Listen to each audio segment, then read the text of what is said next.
Jack Morrison woke up every morning at sunrise. He had done this for 10 years now. The sun came up over the red rocks and mountains of Arizona Territory, and Jack would be ready for it. He lived alone on his small ranch, far from any town or neighbor. The nearest person lived 40 miles away, and Jack liked it that way. His cabin was small and simple. One room with a bed, a table, 2 chairs, and a wood stove. The walls were made of logs that Jack had cut himself when he first came to this place. The roof was tin that got very hot in summer and very cold in winter. But it kept the rain out, and that was enough for Jack. Every morning, Jack would put on his worn leather boots and his old hat. The hat had holes in it, and the leather boots were cracked from years of hard work. But they were his, and they did their job. He would walk outside and look at his land. It was not much land, maybe a few hundred acres, but it was his land, and no one could take it from him. Jack owned 30 head of cattle.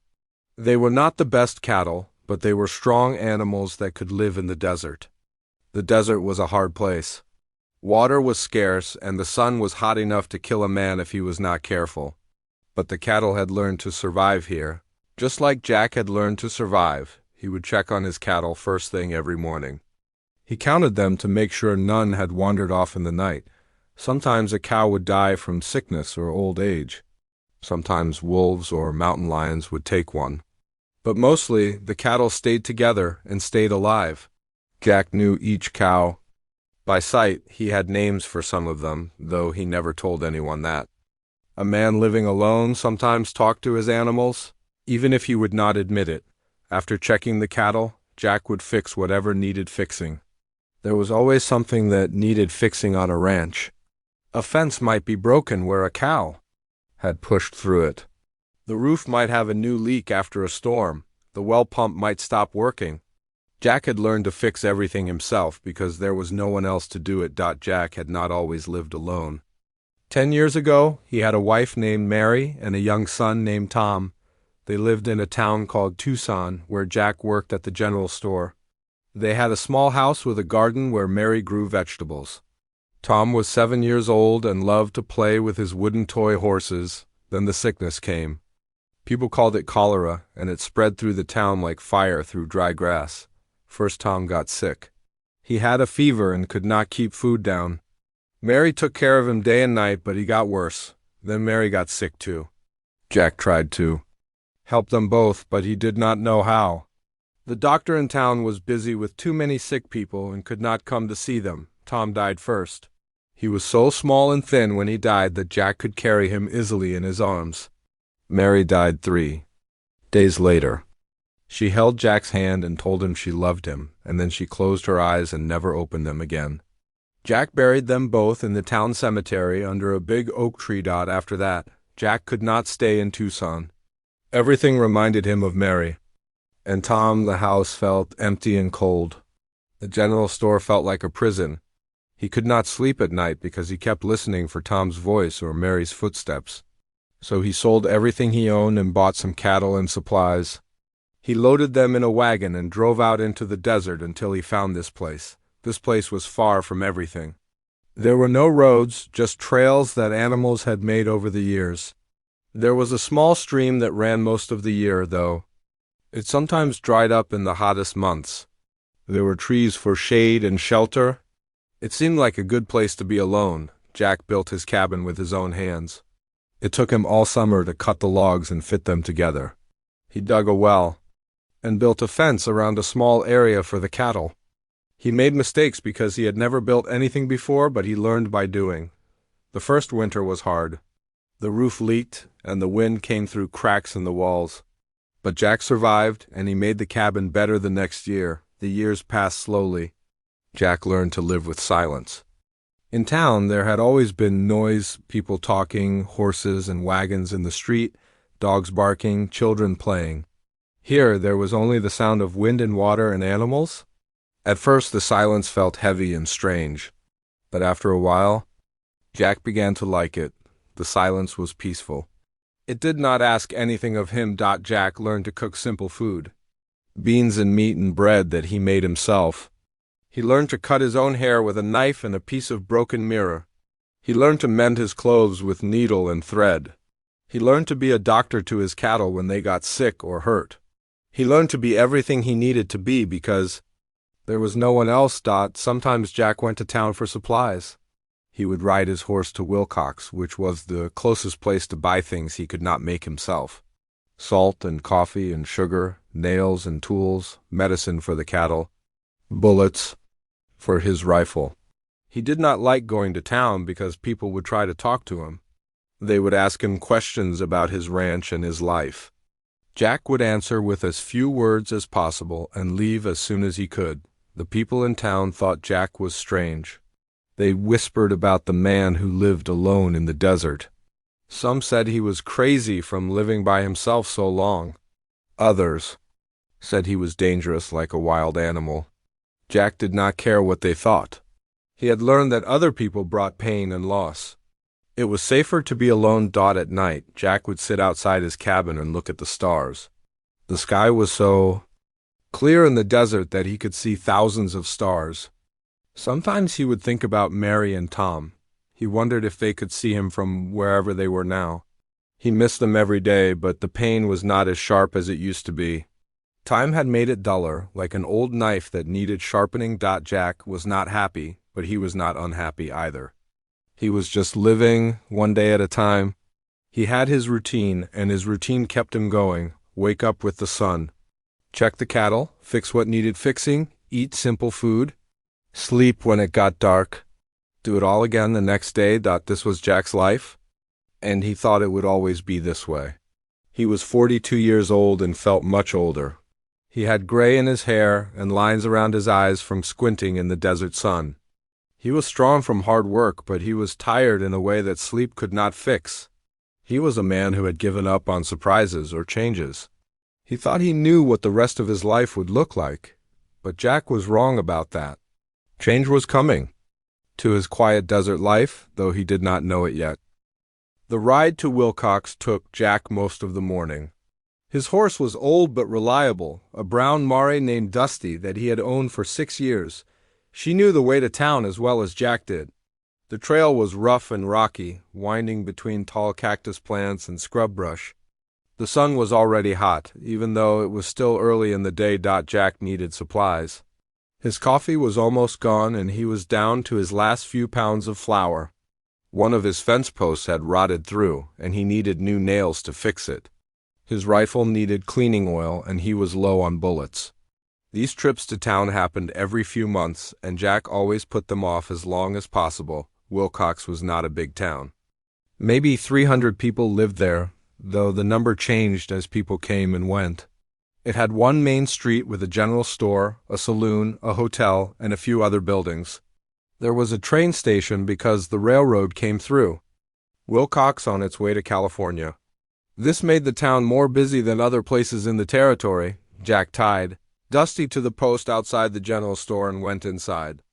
The store was owned by a man named Pete Williams, who had always been friendly to Jack. Pete was short and fat with a gray beard.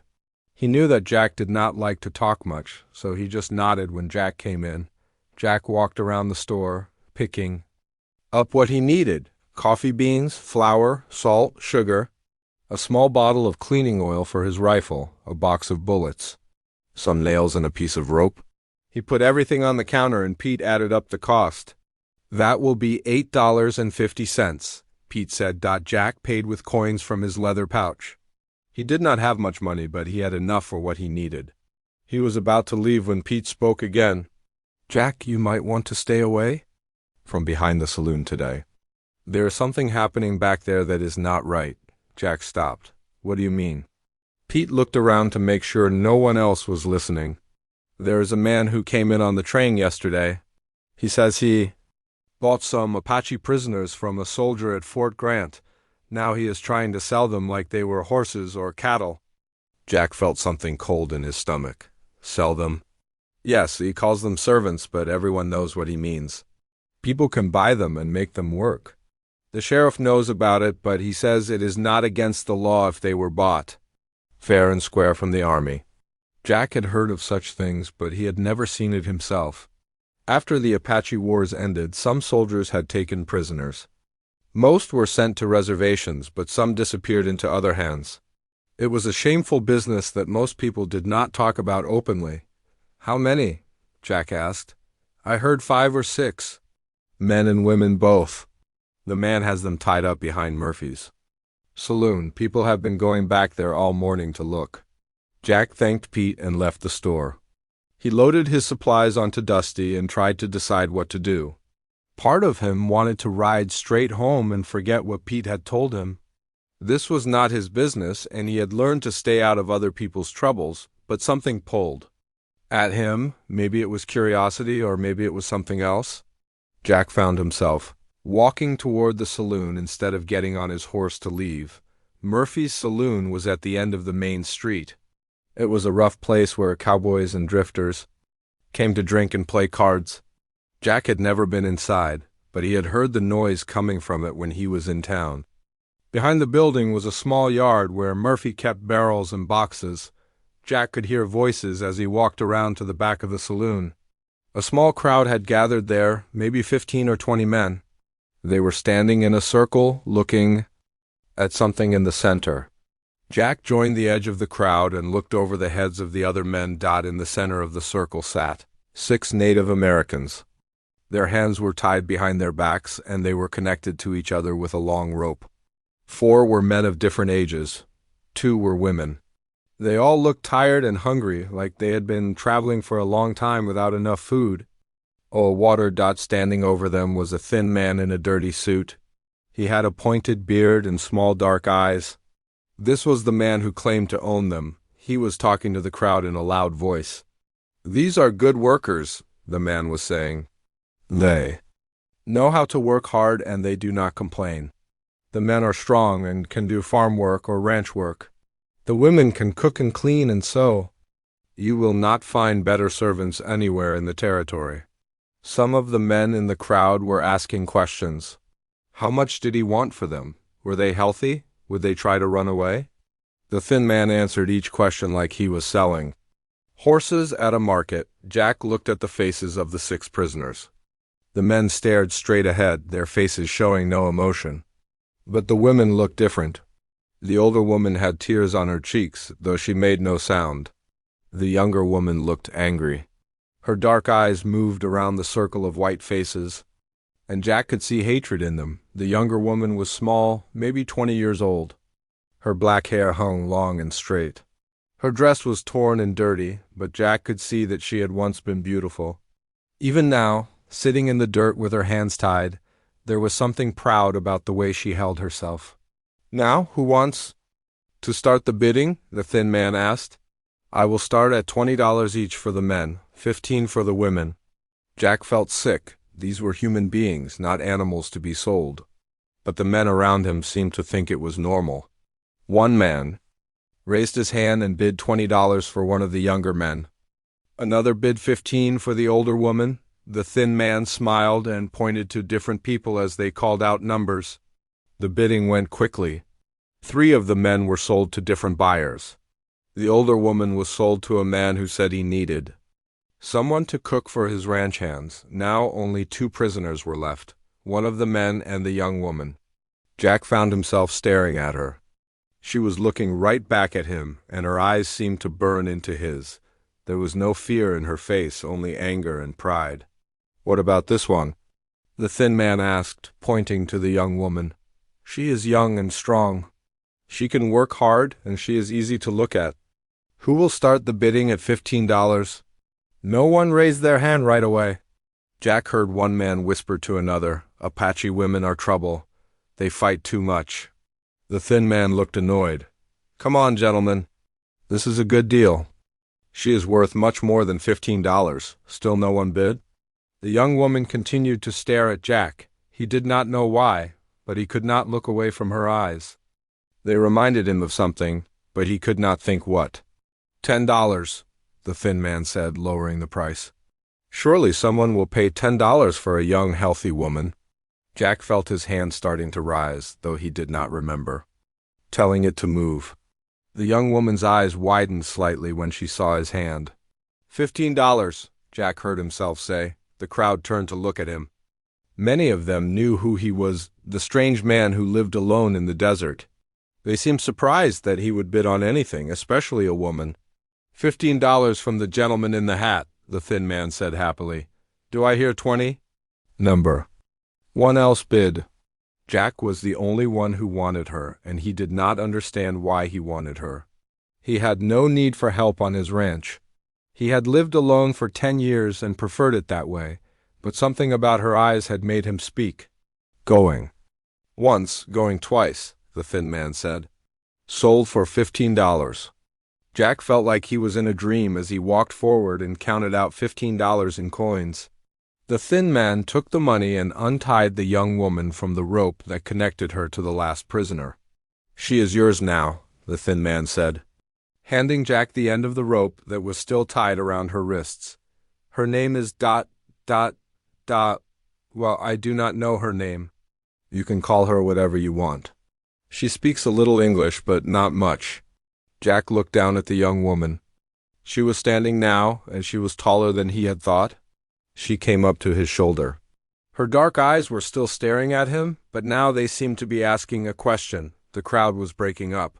The other buyers were leading away their purchases. The thin man was counting his money and smiling. Jack stood there holding the rope, not knowing what to do next. What is your name? He asked the young woman quietly. She looked at him for a long moment before answering. Ayana, she said. Her voice was soft but clear. Ayana, Jack repeated. It was a pretty name, though he did not know what it meant. She said something in her own language, something that sounded like a question. Jack shook his head to show he did not understand. My name is Jack, he said, pointing to himself. She nodded once but did not smile. Jack could not blame her for not smiling. She had just been sold like an animal to a strange man.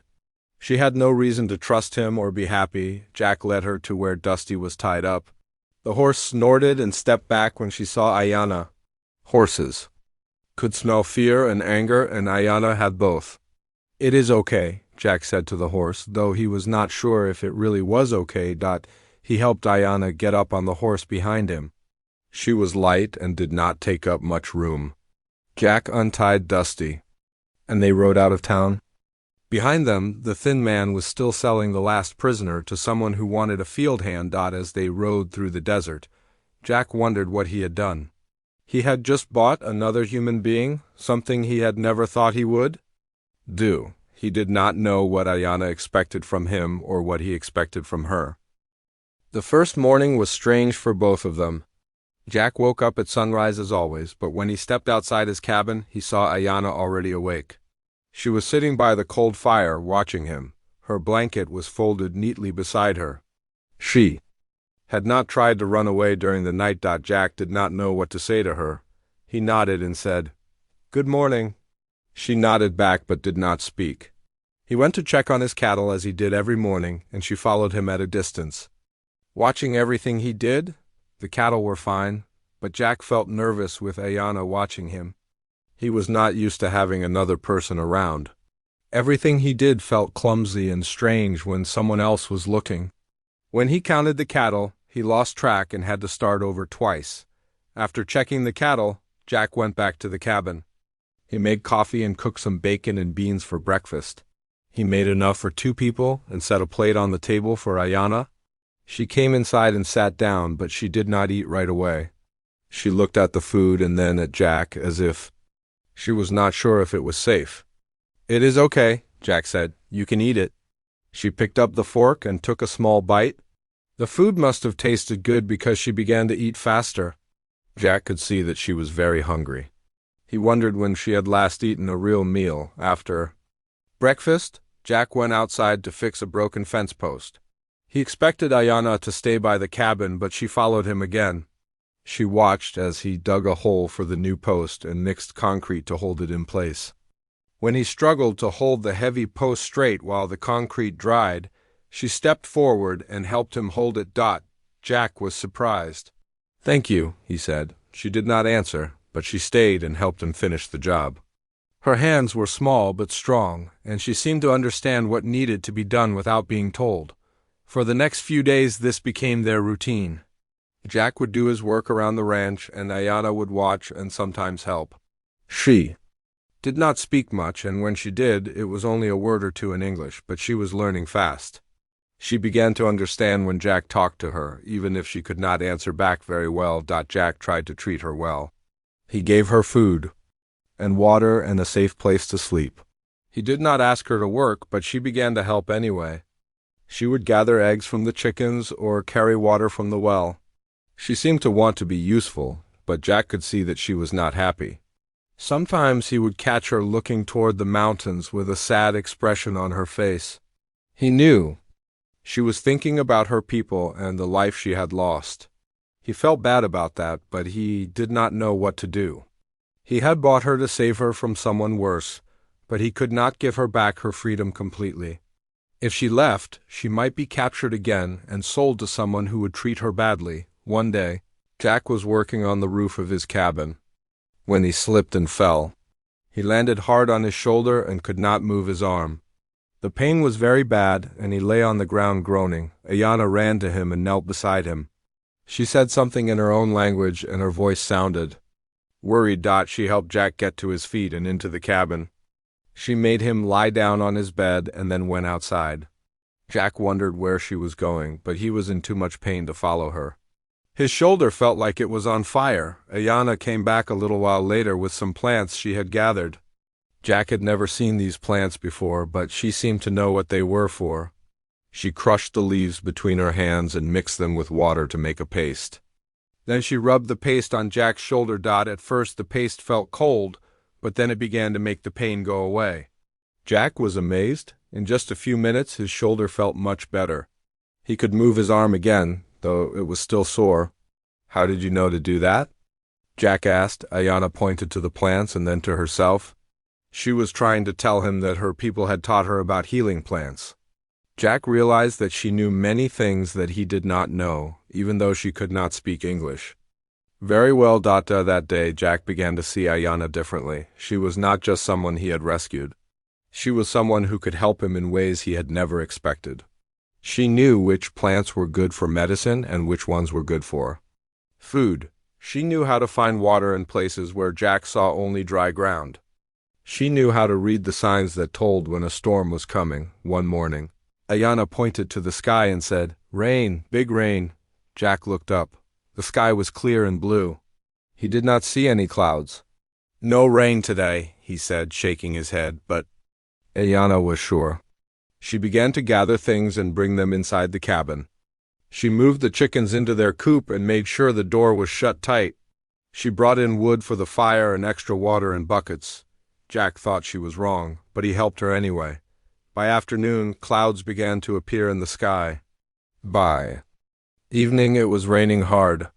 The rain lasted for 2 days, and Jack was glad that Ayana had made them prepare for it. "How did you know?" he asked her when the storm was over. She pointed to the mountains and made a gesture with her hands. She was trying to explain that she had seen signs in the way the wind was blowing and the way the animals were acting. Her people had taught her to read these signs, just as they had taught her about healing plants. Jack began to realize that Ayana was not helpless. She was strong and smart and knew many things that could help them both survive in the desert. But she was also lonely and sad, far from her people and her home. One evening they were sitting by the fire after supper. Jack was cleaning his rifle and Ayana was mending a tear in her dress. Suddenly she began to speak in her own language. Her voice was soft and sad, and though Jack could not understand the words, he could hear the pain in them. When she stopped talking, there were tears on her face. Jack did not know what to do. He had never been good at comforting people, even when Mary was alive. "What is wrong?" he asked quietly. Ayana wiped her eyes and looked at him. "My family," she said in English, "all dead." Jack felt something twist in his chest. He knew that feeling. "My family too," he said. "My wife and son, they died from sickness." Ayana looked at him with surprise. She had not known that he had lost people too. For a moment they just looked at each other, two people who had both lost everything they loved. "I am sorry," Ayana said. "I am sorry too," Jack said. After that night, something changed between them. They were still careful around each other, but the careful feeling was different. Before, it had been the wariness of strangers.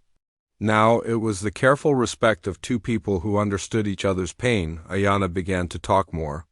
Her English was getting better every day, and she started to tell Jack about her people and her life before she was captured.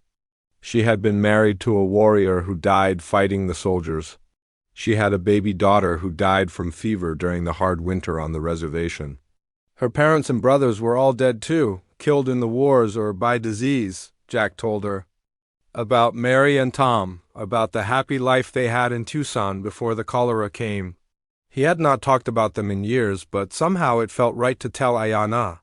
She listened without saying much, but he could see in her eyes that she understood. As the weeks passed, they developed their own way of communicating. Sometimes they used English words, sometimes Apache words that Ayana taught Jack, and sometimes just gestures and looks. Jack found that he could tell what Ayana was thinking even when she did not speak. The ranch work became easier with two people doing it.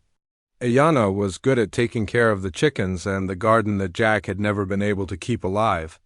She knew how to preserve food for the winter and how to make soap from plants and animal fat.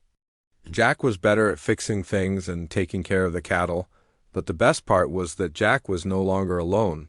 For 10 years he had lived in silence except for the sounds of wind and animals. Now there was another person to talk to, even if they did not always use words. There was someone to share meals with and someone to sit with by the fire in the evening. Jack began to realize that he had been very lonely, even though he had told himself he liked being alone. Having Ayana there made him remember what it felt like to have someone care whether he was safe and healthy. When he worked too hard and forgot to eat, she would bring him food. When he cut his hand on a piece of metal, she would clean the wound and bandage it, and he found himself caring about her too. He worried when she looked sad. He felt proud when she learned a new English word.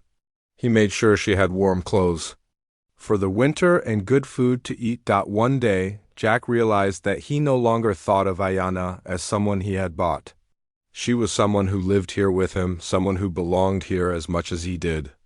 The money he had paid for her seemed like a shameful memory from another life, but he still did not know what Ayana thought about their arrangement. Did she stay because she wanted to, or because she felt she had to? Did she think of him as her owner, or as something else? Jack wanted to ask her, but he was afraid of what she might say. Winter was coming, and they would be spending long months together in the small cabin. Jack hoped that by spring he would have the courage to find out how Ayana really felt about their strange life together. Winter came early that year. By November, the nights were cold enough to freeze water in the buckets. Jack had lived through 9 winters alone in his cabin, but this winter would be different. For the first time he would not be alone. Jack worried about how they would manage. The cabin was small, with only 1 room and 1 bed. He had been sleeping on the floor since Ayana arrived, giving her the bed. But the floor was cold and hard, and winter nights in the desert could be bitter. Ayana seemed to understand his worry without him saying anything. One evening, as they sat by the fire after supper, she spoke. "Jack," she said. She had learned to say his name clearly now. "I make bed by fire. You sleep in your bed." Jack shook his head. "No, you need the bed. You are a woman, and you are my guest." Ayana looked at him with a strange expression. "Guest?" she asked. Jack realized he had used a word she did not know. He tried to explain. "A guest is someone who visits your home. Someone you take care of because they are important to you." Ayana was quiet for a long time, thinking about this. Finally, she said, "I'm guest or I'm slave." The question hit Jack like a punch in the stomach. He had been trying not to think about the fact that he had bought her. In his mind, he had saved her. But from her point of view, maybe he was just another white man who owned her. "You are not a slave," Jack said quickly. "I do not own you. You can leave any time you want." "Where I go?" Ayana asked. "My people all dead, other white men, they catch me, sell me again. Maybe to bad man this time." Jack saw the truth in what she said. She was trapped, not by him, but by the world they lived in. She could not go back to her old life because that life was gone. But she could not make a new life on her own because she was Apache, and Apache people were not safe in white towns. "You are safe here, Jack said. I will not let anyone hurt you. Ayana nodded, but Jack could see she was still thinking about his question. Guest or slave? What was she to him? The first big storm of winter came in December. Snow fell for 3 days straight, something that did not happen often in the desert. The wind howled around the cabin, and the temperature dropped so low that ice formed on the inside of the windows. Jack had to bring the chickens inside the cabin to keep them from freezing. He also brought in extra wood and made sure the fire never went out, but even with the fire, the cabin was cold. Jack could see his breath when he woke up in the morning. On the second night of the storm, Jack heard Ayana coughing. The cough sounded bad, deep in her chest. He got up and felt her forehead. She was burning with fever. Jack was scared. He knew what fever could do. It had killed Mary and Tom. It had killed thousands of people in the towns and on the reservations. And here they were, miles from any doctor or medicine, trapped by a snowstorm. But Ayana was not helpless. Even though she was sick, she told Jack what plants to look for. Most were buried under snow, but Jack dug through the drifts until he found what she needed.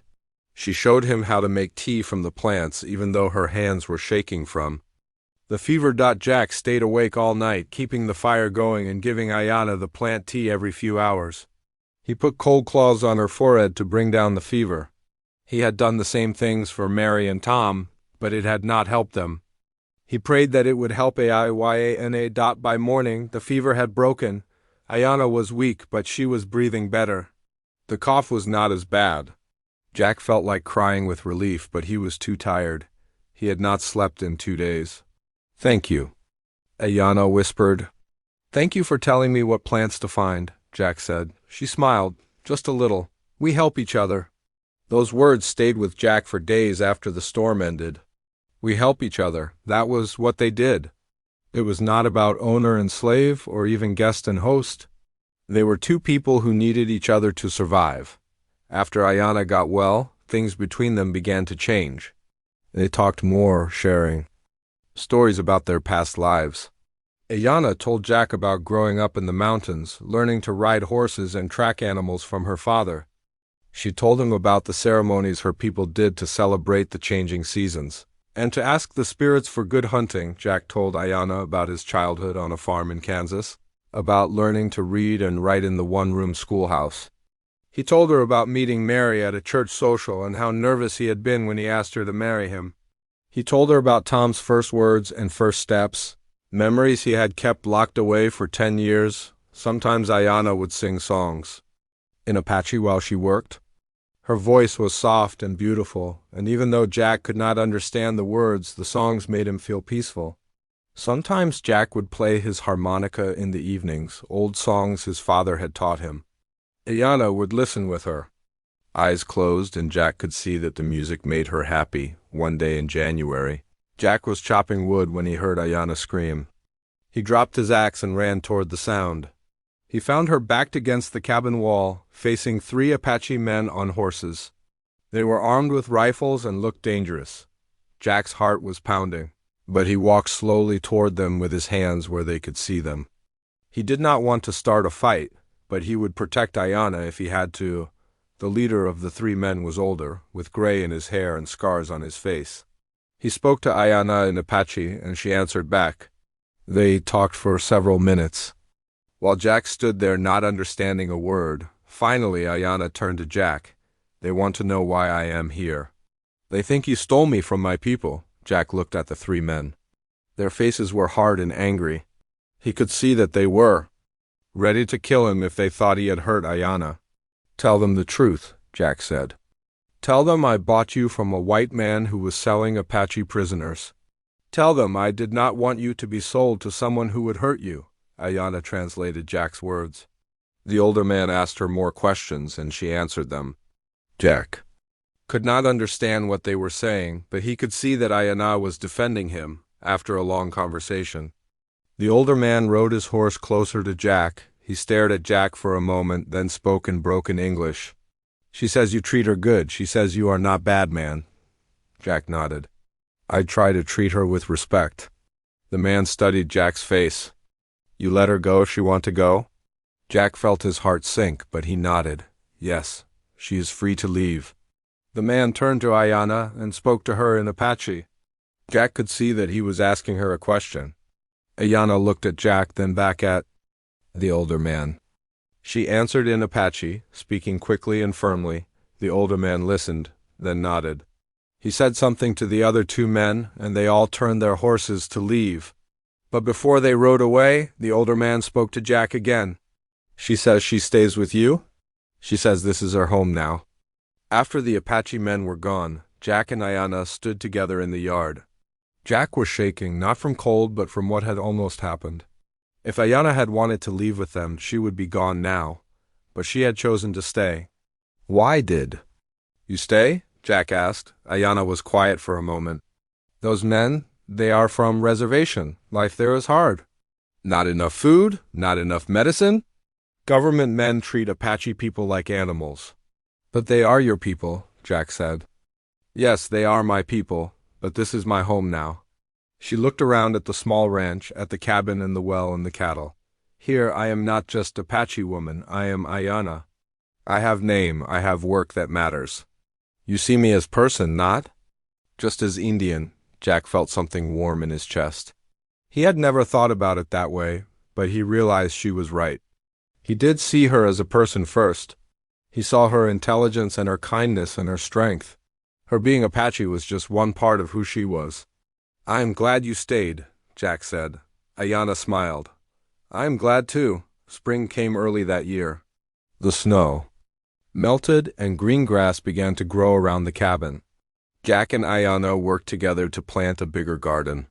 They fixed fences and repaired the roof where winter storms had damaged it. They were like partners now, each knowing what the other needed without having to ask. One warm evening in April, they were sitting outside watching the sunset.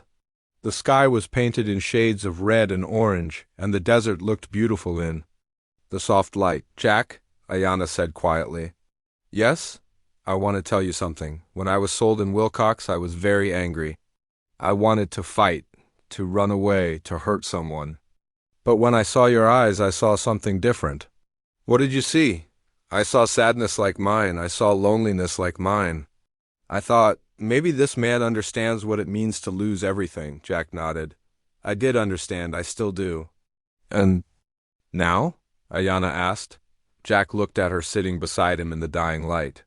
Her face was peaceful, and she looked at home here in this harsh place that had become home for both of them. Now I do not feel so lonely, Jack said. Now I feel like maybe I have found something I thought I had lost forever. What is that? Jack hesitated, afraid to say the word out loud. But Ayana was waiting, and he knew she deserved an honest answer. Family, he said. Not the same as before, but family just the same. Ayana reached over and took his hand. Her skin was warm and soft, and Jack felt something he had not felt in 10 years. He felt like he belonged somewhere, with someone. Yes, Ayana said. Family. They sat there holding hands as the stars came out overhead. Two people who had found each other in the loneliest place on earth. Summer came with its blazing heat and brilliant blue skies. Jack and Ayana had been living together for almost a year now, and their life had settled into a rhythm that felt natural to both of them. They worked together during the day and sat together in the evenings. They shared meals and stories and comfortable silences, but Jack was beginning to feel something new, something that scared him and made him happy at the same time. When he looked at Ayana, he no longer saw just a friend or a partner in the ranch work. He saw a woman who had become the most important person in his world. It had happened slowly, so slowly that Jack had not noticed it at first, but now he could not ignore it. He loved the sound of her voice in the morning. He loved watching her gentle hands as she worked with the plants in their garden. He loved the way she laughed when one of the chickens did something funny. He loved her courage and her kindness and her quiet strength. Jack loved Ayana, and that scared him more than anything had scared him in years. He had loved Mary with the innocent love of a young man who thought life would always be good. But that love had ended in terrible loss and pain that lasted for years. Jack did not know if he was strong enough to love someone again and risk losing them, but he could not help himself. Every day his feelings for Ayana grew stronger. He found himself watching her when she was not looking, storing up memories of her smile and her voice. He found himself wanting to touch her hand or brush a strand of hair from her face. Jack thought he was hiding his feelings well, but Ayana was not fooled. She had grown up learning to read people's faces and body language. She could see the way Jack looked at her when he thought she was not paying attention. She could see the way he found excuses to work near her or to bring her small gifts like wildflowers or smooth stones he found by the stream. Ayana felt the same things Jack was feeling, but she was scared too. She had been married before to a warrior named Nalnish who died fighting the soldiers. She had loved him deeply, and when he died, she thought she would never love anyone again. She had never expected to fall in love with a white man, but Jack was different from other white men she had known. He treated her as an equal. He listened when she spoke and valued her opinions. He had learned some words in Apache so he could understand her better. He respected her customs and asked questions about her people's ways because he wanted to understand, not because he wanted to change her. One evening in late July, Jack was sitting on the porch of the cabin playing his harmonica. The song was slow and sad, one that his father used to play when Jack was a boy. Ayana came out of the cabin and sat beside him. "That is a beautiful song," she said when Jack finished playing. "My father taught it to me. He said it was about missing someone you love." Ayana was quiet for a moment. "Do you miss someone, Jack?" Jack looked at her, and in that moment he decided to tell her the truth. He was tired of hiding his feelings. "Yes," he said. "I miss you, even when you are sitting right here beside me." Ayana looked confused. "I do not understand." Jack set down his harmonica and turned to face her. "I miss the part of you that I cannot have. I miss being able to tell you how I really feel about you." "How do you feel about me, Jack?" Jack's heart was beating so hard he could hear it in his ears. "I love you, Ayana. I know I should not. I know it is complicated and maybe wrong, but I cannot help it. I love you." Ayana stared at him for a long moment. Jack held his breath, waiting for her to say something. He was afraid she would be angry or hurt or that she would want to leave. Instead, Ayana reached out and touched his face gently. "Why do you think it is wrong to love me?" "Because of how we met. Because I bought you like you were property. Because I am white and you are Apache. Because people will say terrible things about us." Ayana shook her head. "Jack, listen to me. You did not buy me. You saved me. The money you paid, that was not for me. That was to save me from being sold to a bad man who would have hurt me. But people will not see it that way. I do not care what other people think. Do you love me because I am your property, or do you love me because of who I am?" "Because of who you are," Jack said without hesitation. "You are the strongest, kindest, most beautiful person I have ever known." Ayana smiled and Jack felt his heart jump. "Then that is all that matters. And Jack?" "Yes, I love you too." Jack could hardly believe what he was hearing. "You do?" "Yes, I have loved you for months. But I was afraid to tell you. I thought maybe you still saw me as the Apache woman you bought, not as Ayana who lives here with you and shares your life." "I see you as Ayana," Jack said. "I see you as the woman who saved my life when I fell from the roof. I see you as the woman who makes this place feel like home.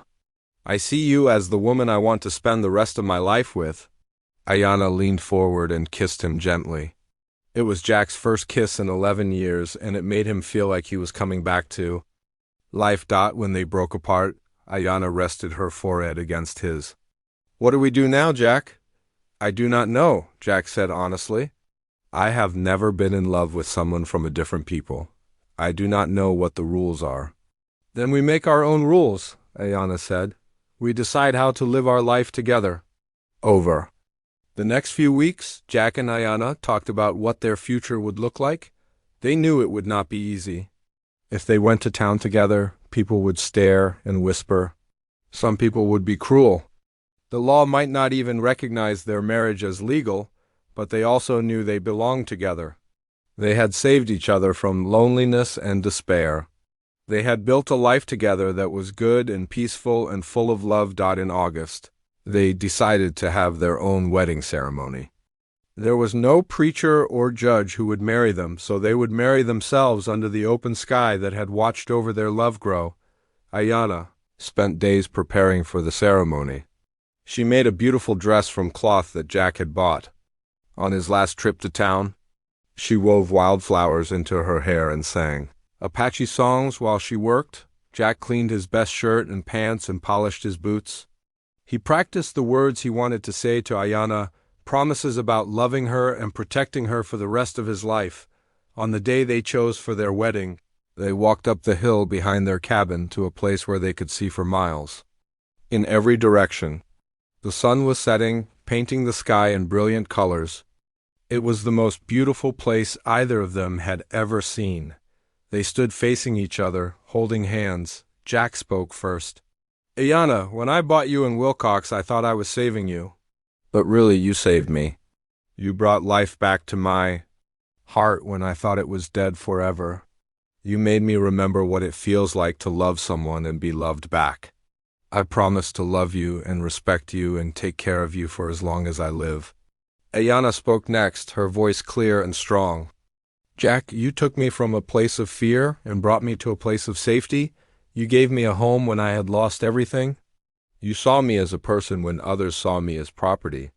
You loved me for who I am, not what I am. I promise to love you and stand beside you and share my life with you until the day I die. They had no rings, so they exchanged small gifts they had made for each other. Jack gave Ayana a necklace he had carved from a piece of wood, with a pendant shaped like the mountains she loved. Ayana gave Jack a bracelet she had woven from horsehair, decorated with small stones from their stream dot as the stars came out. Overhead they kissed as husband and wife. They were married now, not by any law or church, but by their own choice and their love for each other. The years that followed were not always easy, but they were good years. Jack and Ayana built a larger cabin and expanded their ranch. They had neighbors who accepted them and others who did not, but they did not let other people's opinions change their happiness. They never had children, but they created a family in other ways. They took in stray animals and helped travelers who were lost in the desert. They became known throughout the territory as people who would help anyone who needed it. Regardless of their race or background, Jack learned to speak Apache fluently, and Ayana's English became perfect. They shared both cultures, celebrating Apache ceremonies and American holidays. They created their own traditions that honored both of their backgrounds. When people asked them about their unusual marriage, they would say that love was stronger than the differences between people. They would say that two people who truly belonged together could overcome any obstacle. Jack lived to be 73 years old, and Ayana lived to be 70. They died within months of each other, as people who are truly in love sometimes do. They were buried side by side on the hill where they had married. Under the vast desert sky they both loved. Their story became legend in that part of Arizona. People would tell it around campfires and in saloons. The story of the lonely cowboy and the Apache woman who found love in the most unlikely circumstances. Some people said it was too strange to be true, but others knew that the strangest stories are often the most real. Jack and Ayana proved that love could grow anywhere, even in the harsh desert, even between people from different worlds. They proved that two hearts that have been broken can heal each other. They proved that sometimes the best things in life come from the most unexpected places. Their love story began with money changing hands in the dusty yard behind a saloon.